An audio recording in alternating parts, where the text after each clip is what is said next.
시인에게는 백지의 공포가 있다. 시 한 줄을 끌어내기 위해 끝없이 내면을 들여다보아야 한다. 한 시도 놓치지 않아야 시는 어느 순간 얼굴을 들이민다. 깨어있지 않으면 차갑게 돌아서 버리는 시를 바라보느라 시인은 그 안에 스스로를 가둔다. 자발적 은두는 그들이 선택한 호흡의 방법일지 모른다.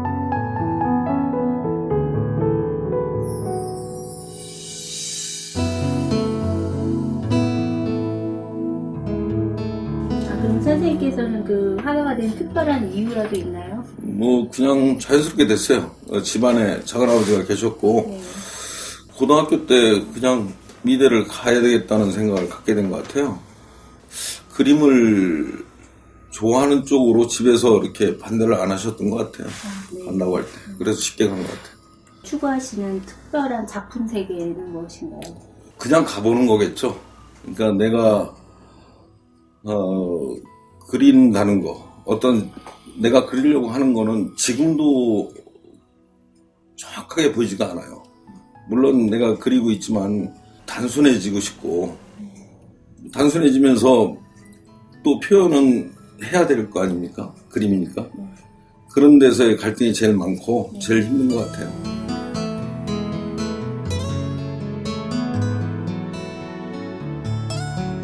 김선태 화가는 작업실을 떠나지 않고 있었다.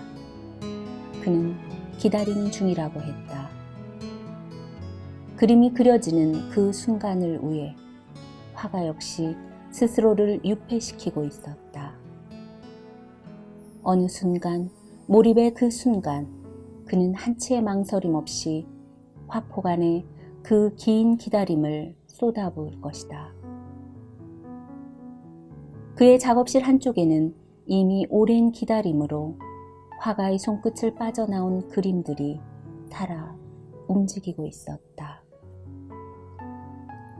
절절한 기다림은 화폭마다 다른 얼굴, 다른 느낌으로 다가왔다.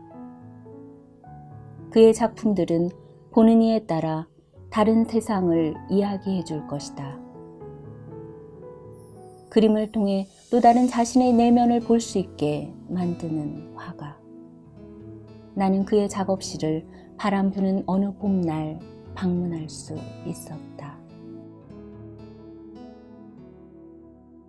충남 금산 구만리에 화가의 작업실이 있다.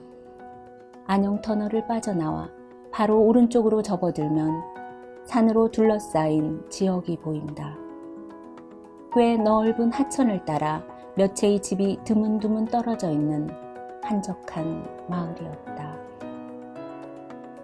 작업실 주변에 수백 개의 바람개비가 바람을 불러 모으고 소피와 마르라고 부르는 순한 개 2마리가 화가와 함께하는 집.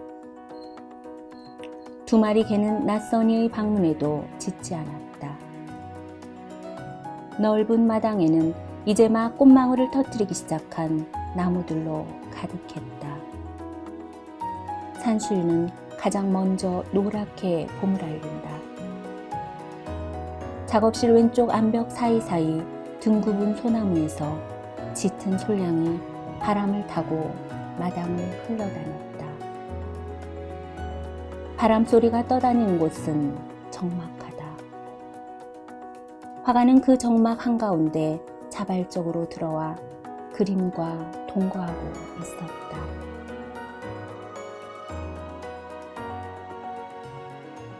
작업실이 참 아늑한데요. 이 작업실은 언제 들어오시게 됐나요? 한 2년 됐어요. 배재대에 계시던 김치중 교수라고 돌아가신 한 3년 벼 있다가 제가 그 일로 들어오게 됐어요. 정리하고 들어온 게 한 2년 된 것 같아요. 한 6년 전에 설치 작품이에요. 저 순천만에. 예. 근데 이게 꽤 비싸게 설치했던 건데 예. 그냥 여기다 설치해놨어요.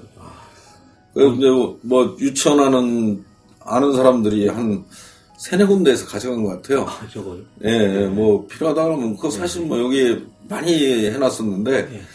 제가 볼 때는 3분의 1은 이제 필요하다 하면 몇 개 뽑아주고 근데 보통 뭐 한두 개 뽑아 하는 게 아니잖아요. 그래갖고 한 반은 주는 것 같아요. 그래도 어떻게 애들이 우설인데 아주 좋아하더라고요.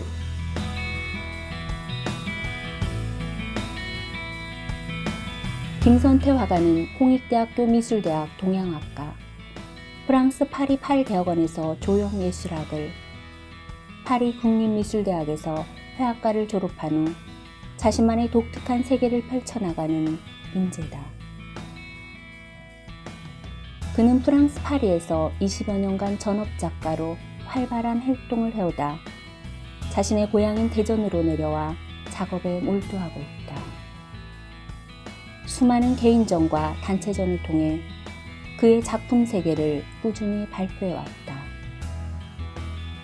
2016년에는 이동훈 미술상을 수상했고 2017년 현재 서울 갤러리 초이에서 구만이라는 타이틀로 전시 중이다. 서울에서 전시를 연다고 들었습니다. 이번 전시에 대해 간략히 소개해 주시면 됩니다. 네, 이번 전시가 이 동네가 구만리인데 작품 제목도 구만리예요. 한 달 동안 하는데 구만리라는 게 여기 동네 지명이 되지만 사실은 나한테는 그 라바 엉성땡리우라고 그래서 불어인데 알지 못하는 곳이라는 뜻이에요. 그러니까 사실은 좀 손에 잡히지 않는 뭐 그림이라고 할까 그런 뜻이 좀 내포되어 있죠. 그러니까 불확실한 장소, 정확하게 직역을 하면 그렇게 되겠네요. 그래서 한 달 동안 하게 됐어요. 지금 그거 준비하고 이제 마무리 작업 중이죠. 언제부터인가 버리려 한다. 더 가까워지려는 욕망, 집착, 그리고 거짓말. 나는 가끔 떠나려 한다. 동서를 오가며 비워내기와 버리기를 반복한 작가의 세계가 현재 그의 작업 방식에 그대로 드러나는 건 아닐까 하는 생각이 들었다. 버리고 떠나는 반복적 작업은 자신을 구속하고 있던 강박으로부터 벗어나는 통로였을 것이다. 정형화된 자아를 해체하고 자신의 몸을 채우고 있던 것들을 비워내는 것. 이러한 과정에서의 긴장과 불안은 온전히 화가가 감당해야 할 고통이었을 것이다. 글쎄요, 그게 사실 변하지는 않아요. 거의 뭐 비슷하죠. 근데 이제 그 표현 방식에서 그러니까 좀 더 단순화를 시켰다고 할 수 있을 것 같아요. 그리고 조금 더 형태를 없애보려고 많이 노력을 한 것 같아요. 근데 사실은 그림이라는 게 형태가 없다는 그림은 사실 말이 안 되거든요. 그림이라는 자체가 보여줘야 되기 때문에 관객을 멀리할 수 없는 거기 때문에 그런 점에서는 결국엔 그런 데서 딜레마가 생기죠. 그러니까 작가가 그런 데서 좀 힘든 것 같아요. 그걸 어느 정도 단순화를 시켜서 어디까지를 없애야 되는지 그게 제일 힘든 작업 같아요. 하나의 문을 열고 나온 그에게 세상은 그만큼 자유로워졌을 것이다. 자유로워진 그가 보고 만진 이미지들은 거침없는 어느 몰두의 순간을 거쳐 우리의 마음을 사로잡는다. 근데 사실은 제가 항상 추구하는 건 뭐냐면 동서양의 그 어떤 재료로 아니면 어떤 기법으로 그림을 구분한다는 건 자체를 별로 좋아하지 않아요. 네. 그러니까 그림은 사실은 같다고 보거든요. 그러니까 그 지금은 젊은 학생들은 그런 걸 많이 이렇게 동감을 하는 사람도 많을 거예요. 그러니까 물론 뭐 기득권 세력이 있기도 하겠지만 그분들도 다 이해를 하시는 것 같고 지금 동양을 하시는 분들이나 서양화를 하시는 분들도 서로 뭐 동양하시는 분이 서양화 재료를 쓸 수도 있는 거고 서양하시는 분이 동양화 재료를 쓸 수도 있는 거고 그 그림이라는 건 자기가 마음이 느낄 수 있는 그 기법상의 문제겠죠. 어느 곳에도 얽매이고 싶지 않은 작가는 주제도 버리고 제목도 버린다. 재료마저도 자유롭고 싶어한다. 어느 경계도 원치 않는 그의 작업은 스스로의 기다림에 응답하는 내면의 색과 형태로 강렬하게 다가선다. 이번 전시 이후의 계획은 따로 있으신가요? 예, 올해 파리에서 11월 달에 개인전이 또 있습니다. 그리고 대전에서도 네. 10월 달에 있을 것 같아요. 미리 잡아오는 게 있거든요. 그래서 전시회가 개인전이 앞으로 2번이 더 있어요.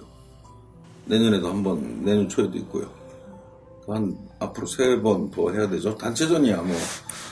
이번 전시회를 하면서도 단체전이 같이 겹친 게 한 3-4군데 되는 것 같아요. 지금도 같이 하고 네, 있어요? 같이 하고 있어요. 마지막으로 그림을 그리려고 하는 후배들에게 한마디 해주시죠. 네. 사실은 쉽지 않은 길이에요. 화가라는 길은 절대로 쉽지 않고 그 대신 매력 있는 길입니다. 네. 그 대신 각오를 해야 돼요. 뭐 그거밖에 없어요. 그 다음은 그 사람이 네. 알아서 가겠죠. 그건 누가 어떻게 가라고 할 이유가 없는 것 같아요. 세상에 나를 앞세우지 않고도 나를 찾아가는 작가의 뒷모습은 높고 쓸쓸해 보였다. 그의 높고 쓸쓸한 세계가 지상에서 많은 이들에게 사랑받기를 바란다. 그가 발견해낸 또 하나의 우주가 화폭 안에 어떤 식으로 담겨질지 작업실을 나오면서 나는 궁금해지기 시작했다.